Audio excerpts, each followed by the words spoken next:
भारत से संस्कृति है। लेकिन आप तो गए थे वहाँ पर। नहीं गए थे हम तो, अन्ना आंदोलन में भी था तो अन्ना ने हमें ठग लिया, ये भी तो है। तो हम जनता को कौन नहीं ठगता है, जिसे हम चुनते हैं वही हमें चुनते हैं। तो डायरेक्ट एंट्री हो गई उनकी दोनों पहलवानों की। देखिए पहलवान को और हमारे जनता के बेसिक मुद्दे अलग अलग है यार, आप उसको एक ही में मत जोड़िए। महिला मुद्दा तो अभी भी है, कल भी है, और हम 2012-13 में भी वही मुद्दे पर हमने मनमोहन सिंह की सरकार उखाड़ने में हमारा भी योगदान है, और ये सरकार भी हम उखाड़ेंगे, उसमें भी योगदान देंगे, क्योंकि हम जनता हैं। हम क्या करते हैं, हमारे साथ अन्याय होता है, सड़क पर आते हैं, चिल्लाते हैं। महिला के साथ अत्याचार हो गया। महिला के साथ अत्याचार, ये बताइए, ये अभी जो मणिपुर के अंदर हुआ है, ये भी तो महिला उत्पीड़न है, नहीं है? बताइए जब, तो हम तो कह ही रहे हैं कि महिला सुरक्षा गारंटी होनी चाहिए। आज प्रधानमंत्री हर चीज़ की गारंटी देते हैं, अभी तीसरे नंबर की अर्थव्यवस्था की गारंटी देती है, ठीक है, और 5वें नंबर पर बताया जा रहा है कि अर्थव्यवस्था है। 5वें नंबर पर अर्थव्यवस्था रहेगी, अगर हमें कागजों में मत उलझाइए। अगर 5वें नंबर की अर्थव्यवस्था होती तो इतने बेरोजगारी जो है चरम पर न होता। तो ये हमें मूर्ख बनाते हैं, हम सब समझ के बैठे हैं, 24 में हम इन्हें पलट देंगे। अरे आप इतना सवाल उठाते हैं, आप सारे लोग जो है कहते हैं कि अरे देश विदेशों में भारत का नाम हो रहा है। ये अंधभक्त कहते हैं, शायद आप अंधभक्तों के पास जाते होंगे, कभी कभी देशभक्तों के पास भी आया कीजिए महाराज, तो आपको पता चलेगा कि देश की असल पीड़ा क्या है। क्या पीड़ा है? शिक्षा, स्वास्थ्य, रोजगार, महिला सुरक्षा गारंटी, बढ़ती महंगाई, डीजल, पेट्रोल, गैस, ये सब क्या था?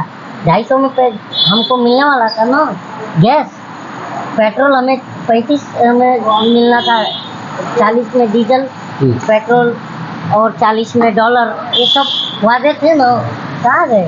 तो हम ये पूछने बैठे हैं, 24 में हम ये पूछेंगे। पैसा आ जाएगा, तीसरी अर्थव्यवस्था हो जाएगी हमारी, तो फिर बेड़ा पार हो जाएगा। तीसरी अर्थव्यवस्था कभी नहीं होने वाली है, ये हमें जुमलावीर जो है ना, भाषणवीर, ये हमें मत समझाए, हम सब समझ के बैठे हैं इनका। और क्या है कि जो है ना 56 इंच की छाती से देश नहीं चलता, देश जो है ना दिमाग की गहराई से और दिल की सफाई से चलता है। ये अंधभक्त छाती फुला रहे हैं, तो जो 56 इंच का छाती है और देश के असल मुद्दों पर, जिसमें हमारे माँ बहनों का कपड़ा खींच करके परेड करा देती है ये जो भीड़, जो राक्षसी भीड़ है, उसके बाद आप कहते हो कि 36 सेकेंड आके बोलते हो और कहते हो मेरा सीना 56 इंच का है, और संसद में बोलते नहीं हो, विपक्ष मांग करता है कि संसद में बोलो, तो आप जाके राजस्थान में बोलते हो, तो हम जनता बेवकूफ़ है। इस बार 24 में पलटेंगे। वो तो कहें किसी को नहीं बख्शा जाएगा, सीबीआई जांच कर रही है। और ऐसा उन्होंने दिखाया कि मैं तीसरी बार प्रधानमंत्री, अबे तीसरी बार कैसे प्रधानमंत्री बन जाओगे जब हम तुम्हें वोट देंगे नहीं?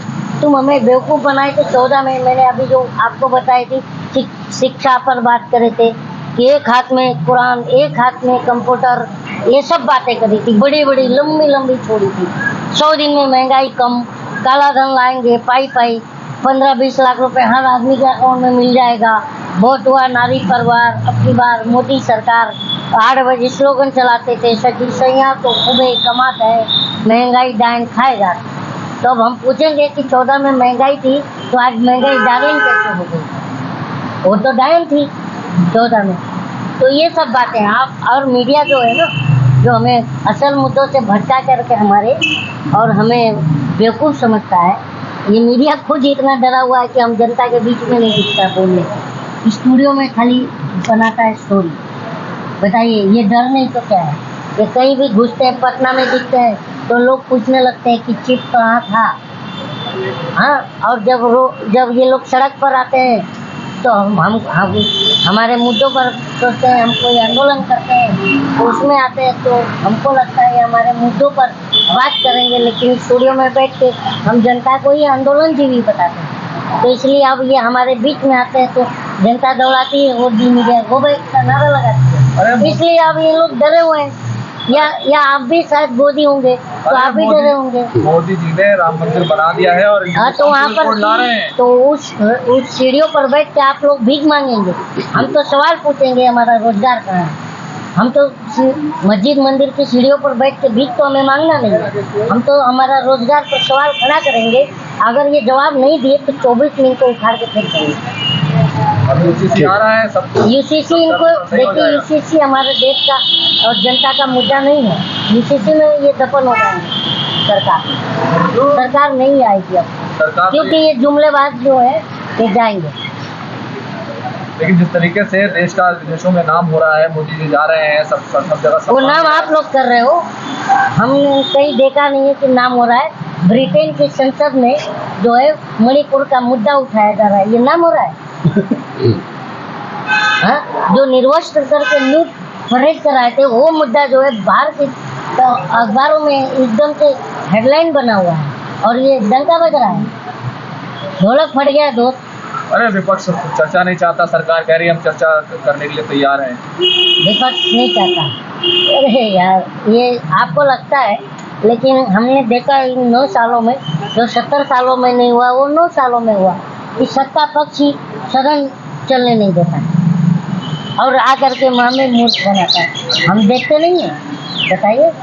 अगर सांसद जो है सवाल उठा देता है, एक्चुअल मणिपुर का मुद्दा पूछ देता है, तो उसकी सदस्यता चली जाती है, सस्पेंड कर देते हो पूरे सत्र के लिए। तो हम ये सब तो बात कर रहे हैं आप, कोई भी हो यार, नॉट अबाउट संजय सिंह, कोई भी हो, आप ये गलत करोगे तो हम जनता बोलेंगे। हम बंधुआ वोटर तो नहीं है ना कि खाली हम तुम्हें वोट देते रहेंगे और तुम मुझसे सवाल ना करेंगे, तुम्हारा कॉलर ना पकड़ेंगे। बंधुआ वोटर नहीं है। मोदी जी ने तो कहा तो किसी को नहीं छोड़ेंगे, 7 लोगों को पकड़ भी लिया है। किसको नहीं छोड़ेंगे मतलब? मणिपुर की घटना में जो लोग, मोदी जी ने कहा है कि किसी को नहीं छोड़ेंगे। हाँ, 7 लोगों को पकड़ भी लिया। अच्छा, वो कब पकड़ा? सीबीआई जांच भी कर रही है। देखिए मोदी जी का छोड़िए, जब सुप्रीम कोर्ट का डंडा चलता है ना, तब ये शेर 36 सेकेंड बोलता है, एक अकेला सब पर भारी होता है और 38 दलों का दलदल लेके घूमता है। तो मोदी जी का कहना मतलब मोदी जी की बात का और मेरे बॉम्बे के बरसात का कोई भरोसा नहीं, कोई भरोसा नहीं है। कभी भी आ जाते हैं बारिश, और यदि कभी भी झूठ बोल के आगे सड़क जाता है। प्रधानमंत्री जो एक संवैधानिक पद पर बैठे हैं, तो उनकी बातें तो झूठी नहीं होनी चाहिए, क्योंकि जनता हमसे सुनते हैं। प्रधानमंत्री क्या झूठ बोल दिया उन्होंने? क्या नहीं बोला झूठ, ये बताइए। पर अच्छे दिन आ गए आपके आगे, आप मीडिया वाले हो, आपके पीछे के पॉकेट में मिल रहा होगा 6,500 करोड़ का। आप ही को तो एडवर्टाइजमेंट मिला है, हम जनता को क्या मिला है? अब इन्होंने कहा था कि मैंने भीख मांगा था 35 साल, अब लगता है वो दिन दूर नहीं कि हम जनता को भी कटोरा पकड़ाएंगे। तो उससे पहले ही हम जनता जो है एकदम सजग हो गए हैं और इनको 24 में हम ही खुद कटोरा पकड़ाएंगे कि जाओ जहाँ भीख मांगा था वहीं मांगना जाके। राशन पानी सब कुछ तो पहुँचा रहे हैं। कौन से राशन पानी? उस 5 किलो अनाज पर आप जी रहे हैं? तो बताइए, जनता त्रस्त है सर। 5 किलो अनाज तो लेके आ रहे हैं, लेकिन पकाएंगे किस पर? 850 1150 के गैस पर। हाँ। चलिए हमारे पास पैसा नहीं है, तो अगर हम लकड़े पर भी खाना बनाए तो लकड़ा भी 12 से 15-16 रुपए किलो है, कैसे बनाएंगे? और अब पहले जैसा जंगल है नहीं, और अगर आप लकड़ी पे खाना बनाते हो तो बगल के 2 लोग आ जाते हैं, भाई मेरे घर में धुआं आ रहा है। ये स्थिति है हमारे देश में गरीबों का। सरकार कह रही है सारे विपक्षी जो है राजनीति कर रहे हैं और अब जा रहे हैं। विपक्ष राजनीति कर रहा है और भाजपा वाले गुल्ली डंडा खेल रहे हैं। नहीं, विपक्ष राजनीति कर रहा है। अरे विपक्ष वो एक राजनीतिक पार्टी है, तो राजनीति ना करेगा तो गोटी खेलेगा? ये बताओ, कंचा खेलेगा? राजनीति में है ना वो, तो राजनीति करेगा। तुम राजनीति करने का मुद्दा ही क्यों देते हो? तुम अगर बहन बेटियों के ऐसे कपड़े नोचेंगे, उस पर खामोश रहोगे आप 77 दिन तक। ये बताइए, FIR जब होता है 4 मई को FIR होता है, सॉरी 4 मई को घटना होती है, 18 मई को FIR होता है, तो FIR का मतलब क्या होता है? सर आप पत्रकार हो, आपको पता होगा। FIR का मतलब होता है कि जिस दिन अगर FIR हो गया तो पुलिस के संज्ञान में मामला आ गया, पुलिस जिसको रिपोर्ट करती है राज्य सरकार को, उसके भी संज्ञान में आ जाएगा। NCRB को रिपोर्ट में जाता है तो NCRB गृह मंत्रालय को भी चला गया वो डेटा। तो आप बोलते हो 3-4 दिन पहले ही मुझे पता चला, तो इसका मतलब क्या हुआ कि आप तो मतलब आप बेखबर हो। तो इस तरह से बेखबर सरकार हमें नहीं चाहिए, जो जनता के मुद्दों से बेखबर हो, अच्छा, मोदी जी- जनता के अत्याचार से बेखबर मोदी जी हो। नहीं तो कौन आएगा फिर? मोदी नहीं तो कौन? हाँ, मोदी नहीं तो आप आइए। आप पढ़े लिखे हो, पढ़ा लिखा आना चाहिए, मेरा ये कहना है। कोई चाय वाले को अगर हम दे देखे हमने 9 साल में चाय वाले ने जो है हमारा देश का इंस्टीट्यूशन चाय पत्ती की तरफ प्राइवेटाइजेशन करता चला गया। एक भी पीएसयू लगाए हैं बताइए आप? पीएसयू लगना चाहिए, नहीं लगना चाहिए। अरे नया संसद बना दिया, क्या और नया बात कर रहे हैं? संसद में हम क्या करें? वहाँ तो हमें भीख मांगने के लिए बैठने भी तो नहीं देगी पुलिस, डंडे मार के भगाएगी। और यहाँ से ये जो नेता निकलेंगे ये तो भीख भी नहीं देंगे, ये खुद ही हमारे पास आके भीख मांगते हैं कि भैया ये हमारा ये चुनाव निशान है। ये खुद हमारे पास भीख मांगने आते हैं, तो ये हमें तो वहाँ भीख देंगे नहीं। हम क्या करें? रोजगार दो ना यार। अरे एक नाम बताइए जो मोदी जी को टक्कर दे। मैं चक्कर दे सकता हूँ? मोदी जी है क्या? एक ब्रांडिंग है क्या है मोदी जी? मैं टक्कर दे सकता हूँ, मेरे पीछे भी ब्रांडिंग करो आप। क्या मैं तो ऐसा हराऊंगा कि ये मोदी जी अगर बिना ब्रांडिंग के अगर चुनाव में उतरे तो पार्षद का भी चुनाव नहीं जीत पाए। ये हमने देख लिया। कोई फार्मूला है हराने का आपके पास? आपके पास क्या है जिताने का फार्मूला, ये बताओ। काम अच्छे किए हैं, बड़े काम काम किए हैं। कौन से अच्छे काम किए?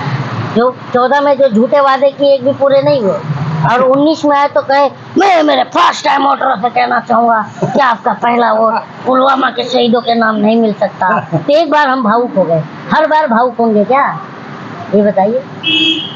अब भावुकता में नहीं बहना है, अब इन्हें है ना हम अपने वोटों की जन सैलाब में बहा देंगे मोदी जी की सरकार को। किधर बहा देंगे? जहाँ जाएंगे, यहाँ ध्यान में बैठे थे याद है अपनी गुफा में, तो अब ये गुफा में जाके वही ध्यान करेंगे। हम तो अब नहीं चाहते ऐसा प्रधानमंत्री। आप ओवैसी की भाषा बोल रहे हैं कि नहीं पहाड़ों में योगी पहाड़ पे चल जाएंगे मोदी? ना ओवैसी मोदी जी खुद कहे मैंने 35 साल भीख मांग के खाया हूँ। मैंने कहा था क्या? किसी जनता ने कहा था? बताइए, मैं अपने मन से बना के कह रहा हूँ क्या? 35 साल हमारे साहब भीख मांगे नहीं मांगे? बताइए, मांगे थे नहीं मांगे थे? तो वैसे ही चले जाएंगे मांगेंगे। अच्छा एक बात बताइए, आप जंतर मंतर पे आए थे, जो लोग पहलवान आंदोलन को बेच दिए तो हम देखिए पहलवान आंदोलन को बेच दिए, ये क्या